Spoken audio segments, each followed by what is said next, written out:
Well, good morning, everyone, and thanks everyone for joining us today. And one of the things that I'm here for, because I'm not a broker, but one of the reasons I'm here is I'm the chair of the Forms Committee this year. And this past meeting in October, the Forms Committee, who has spent months and months on working on an escalation addendum, finally decided that they tweaked it enough and it looked good, and we wanted to present it to the board of directors for approval next week. But based on some feedback we received from a previous brokers forum regarding the listing agreement that we had presented, it came to our attention that it was probably a really great idea to present the escalation addendum and any other form that we're thinking about revising over to the broker side and have your input before we submit it to the board of directors for review to see if there's anything that you guys can give us on the Forms Committee to maybe tweak it a little bit further, or any opinions, good or bad, so that we can do our job better for you.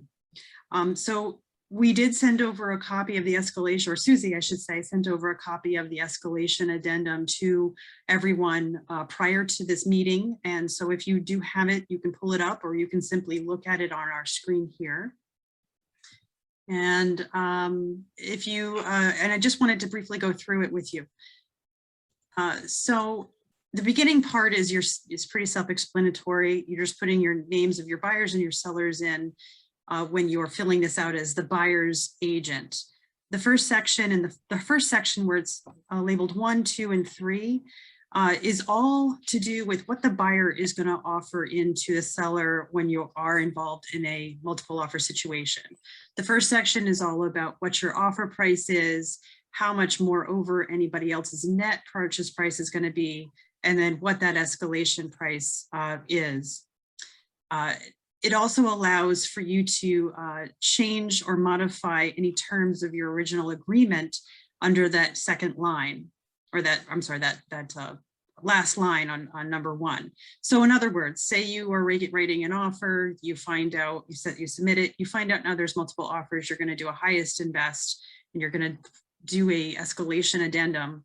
You're going to fill out section 1 and say now your buyer wants to waive a pest inspection, or maybe they want to give an additional deposit.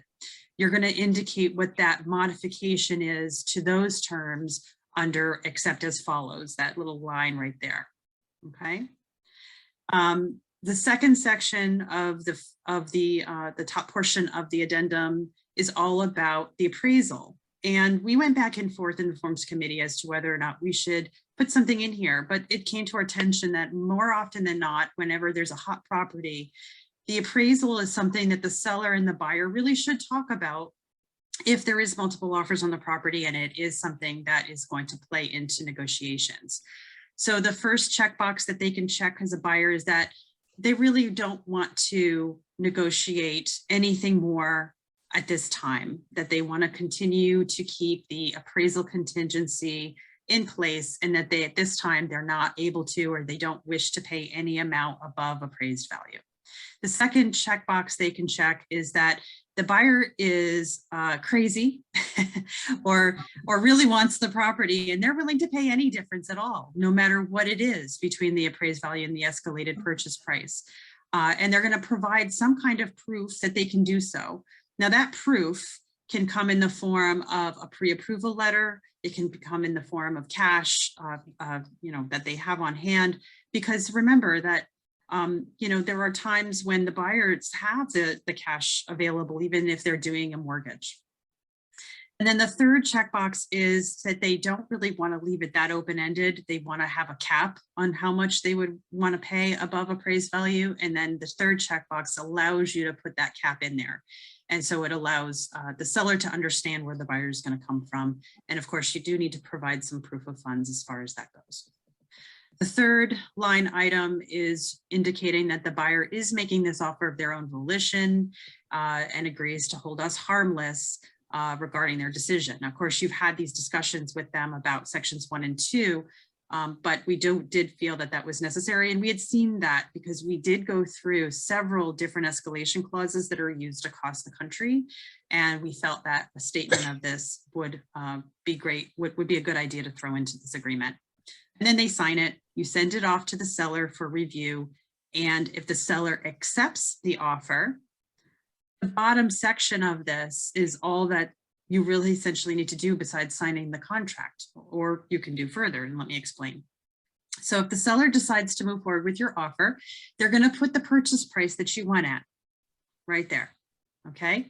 Then they're going to explain what that other bona fide offer was that they had received that was close, that made or escalated your purchase price. So they're going to say where it came from, what that purchase price was, if there was any seller concessions that would change what that net purchase price is.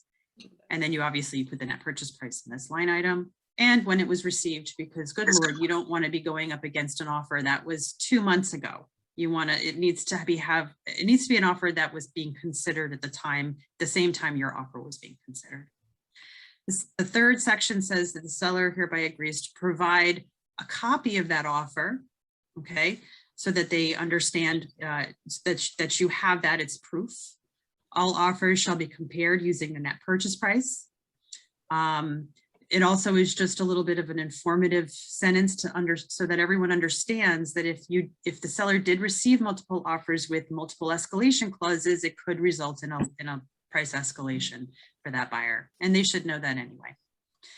The fourth section, or section D, indicates how you're going to write this up at this point, because you can do it in several ways. Now, if you have a cash buyer, you may just say, you know what, signing this thing and going back and having the seller sign the original contract is good enough, and crossing through and making changes. And so they would check off that they would just want to modify the purchase and sales agreement and initial all the changes. Or they may decide that you want to just revise the contract with all of the changes made, and that the seller and the buyer have agreed to do so. And this addendum is actually what secures that. Once this is signed by both sides, it's considered legally binding, and people should, and of course that's up to interpretation, obviously, and that they should seek advice of their attorney before they sign any document, which we believe was a good idea to throw on here too. So that concludes the escalation clause, and I'd like to open up the forum for discussion. If anyone has a question, either you can throw it in chat, or if you have any thoughts, but I'm gonna kind of take a look and see if I can see all the faces here. Does anybody have any thoughts, good or bad? Any changes that you would see? Any opinions, complaints? I think it's well done, Paula. I have a question. Let's see, raise my hand. Yeah, Sure. Neil, go ahead. Yeah, the question is, do we have to get permission from the other buyers or their agent who submitted offers to submit this offer to this, to submit the other offer? So in other words, let's say Taylor Realty Group's offer was accepted. We want to see proof of what the highest and best was on the prior one. Do we need to get permission, or does the seller need to get permission from the other buyer or buyer's agent who submitted? So from what I understand, and I'm just going off of common practice, the answer is no. The attorneys may have a different take on that, but as far as I know, this offer was submitted to the seller. Now it is the seller's to do it with what they want to it. Whenever I submit a bona fide offer, like if I'm working, say, with a seller and I need to send that bona fide, I cross out any confidential information. So the buyer's information, their name, their address, so that, there is some confidentiality in there, so that people aren't aware of who those buyers were. But they should be able to see the terms and conditions of that offer on that contract, and it has to be a bona fide offer. And I have to, in all pages too, that's the other thing, because you could submit page 1, which I've had some agents try to give me page 1. What if there's something on page 4 that changes the net offer price? Not all, not all agents fill out the documents correctly. Sometimes they don't use the ECAR document that shows everything on page one. So, just like in mortgage underwriting, they want to see all pages of a bank statement. They want to see all pages of a tax return, even though 55 pages of that tax return don't do anything for their underwriting, but they need to see them to make sure there isn't anything on there. So same thing with getting a copy of the entire offer. I'm just wondering if, well, I don't know, is Andrew or John going to respond to that, or is that, we don't need to get any Attorneys, please feel free to jump in. Who are you asking if they have to give permission to disclose? I lost you. the buyer that submitted the offer to the seller, do they? No, you don't know any Either the response. seller have to disclose it or anything along those lines? Andrew, do you think they need to do what Paul is suggesting, is cross off the personal info, the name? So I just want to make sure I just got a 120-page fax that was going off in my ear, so I couldn't follow everything that you were saying. So if you're talking with escalation and you got the first offer and now you want to present it to the other side to Prove that No. they have to go. that's not what Camille, that's why I'm escalation is asking. going Camille's into saying effect. no. Camille, Right, what are you asking? So here's what I'm asking. So an escalation clause is presented to the seller along with other multiple offers. Let's say for this instance, there isn't any other escalation clause. The seller decides to accept the contract with the escalation clause. The part of this addendum states that the escalation clause asks for the other contract that was the highest and best before the escalation clause was utilized. So does that other, say, buyer two have to, does the seller have to get permission from buyer two to submit that contract as per, what is that, paragraph 3 or something, Paula, in the addendum, in order to give the information on and give a copy of that contract, Yeah, can you all go 4 down to that pages of the sentence? contract. It's under section C. Yeah, I'm looking at it now. Should result in price escalating by the maximum price. No, I think you got to present it to them, and it's probably, like Paula said, is redact the personal information that's on there. But that's the only way you can satisfy the escalation clause, is to show what that offer is. Did you Okay. talk, Paula, about putting in saying the complete offer should be included? Because I've many times just gotten page 1. Well, page 1 is not an entire offer, correct? Correct. So when you are submitting a quote unquote bona fide offer, that's the whole, you've got to submit the entire offer, not just page 1. It doesn't say to submit page 1. It says the other bona fide offer. I have a question it's from Henry. Henry is asking, can you run through the thinking on multiple escalation offers? So you're talking about in section C where it says all offers shall be compared using, if seller receives multiple offers with escalation clause, this could result in the price escalating to the buyer's maximum purchase price. It's just essentially making the buyer aware and the seller aware, or more the buyer, that their price may max out.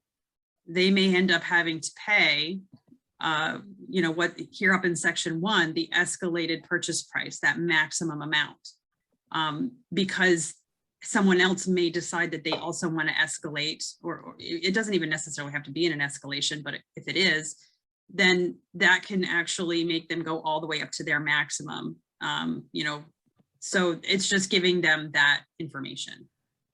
I guess So- at the end of the day, it's really up to the seller which offer they want to accept, and as long as it's within the terms framed Right. in their offer. I just lost out on a deal where I was 70,000 over asking on a house that was only around the $400,000 mark. And I can tell you that the other offer that was accepted was less than ours. Right, So it's everything is up to the seller as far as Right. what they want to accept.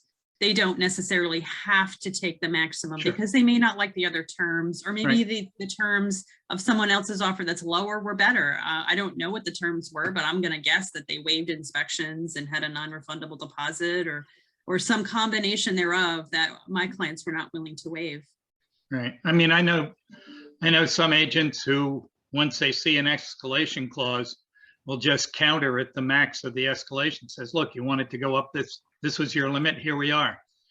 But that's, And that everybody doesn't does mean their that the own buyer, dance. right, and it doesn't mean that that buyer has to abide by that rule. Right, So I've had right. this similar where a buyer has come in or a seller has come in and said, hey, we don't want escalation clauses, but they changed the game on us at that point.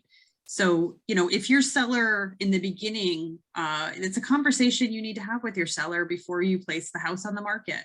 If you know it's going to be a hot property, or it's even a possibility, and they don't want to accept escalation clauses, you know, it would be prudent to tell buyers then and there before they submit an escalation clause in, because now that buyer feels vulnerable that they've provided all of their cards to that seller, and potentially they don't want to essentially go up to that amount unless they are beating another offer out.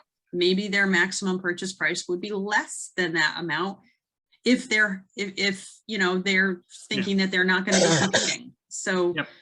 And that was, you know, that sometimes is the case. You know, you'll have somebody that says, if I Sure. have to beat someone else out, I will go 50,000 over. But if you're just asking me to tell you a maximum, I'm going to probably only go 25, you know, and if I don't get it, I don't get it. So I guess if multiple escalation clause offers were received, you'd have to give both of those back with the. You'd have to submit the escalation clause in. So if you had, say you had one offer at $100,000 escalation, the escalated purchase price was $100,000, okay? And say they started at 50, okay, just for the sake of having an example. And your offer as buyer two is 125 escalated, right? And you're willing to only go up 5,000 over, okay? In that scenario, then you would really only be going up to the 105 because the other escalation clause was maxed out at 100. You would not have to go up to your 125, but you would be competing against another escalated offer. Yeah, okay. Was anybody have any other questions? John just joined us, so welcome. Henry? Yeah. Did you have a so- question? Yes, so keep playing that out. So your escalation clause goes up to 105 against the other escalation clause. Yep. They then see that they've got a 105 out there and they counter back at their whatever 110, whatever the terms are of them. Who's I mean, who's you're- countering at 110? I've lost that All right, train. so let's say you're looking at two escalation clauses, right? Okay. Escalation clause one starts, or their offer starts at 100. And No, they maxed at 100. That's their escalation maxed at 100. oh, all right, you're saying that's their escalation max. Well, I'm saying Correct. that, let's say they offer 80, they're maxing at 100. Yep, okay. That's A. Then B comes in and they say, I'll beat any other offer by 5,000 up to 110. Do you automatically assume that the new offer, the final offer price is 110? No, it's 105 because you were only going up 5,000. Well, A Over goes up anyone to else's 105, then B is beating the 105. No. Right. The A only went up to 100, right?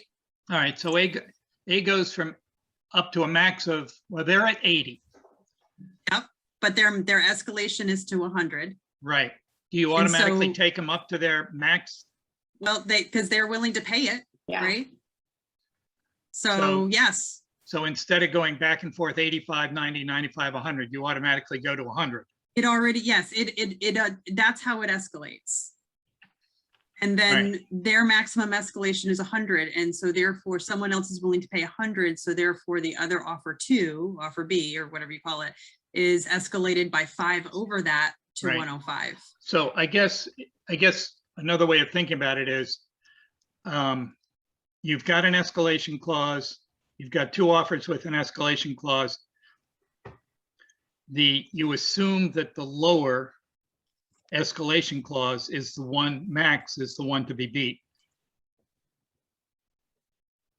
Right? If it was a fixed price, if A came in at 80,000, And it would be 85. then it would be 85. Mhm. But if A comes in at 80,000 with 100 cap, then you have It's to beat against the the cap. 100. Yep, Yeah. so that's why, if you look at section C, the last sentence, it says, if seller receives multiple offers with escalation clauses, this could result in the price escalating to the buyer's maximum purchase price. All right. So essentially, it's trying to explain that escalation clause can actually increase where the maximum bid goes, Right. because now you're competing one escalation clause against another escalation clause. Okay. Thank you. You're welcome. Thank you, everybody.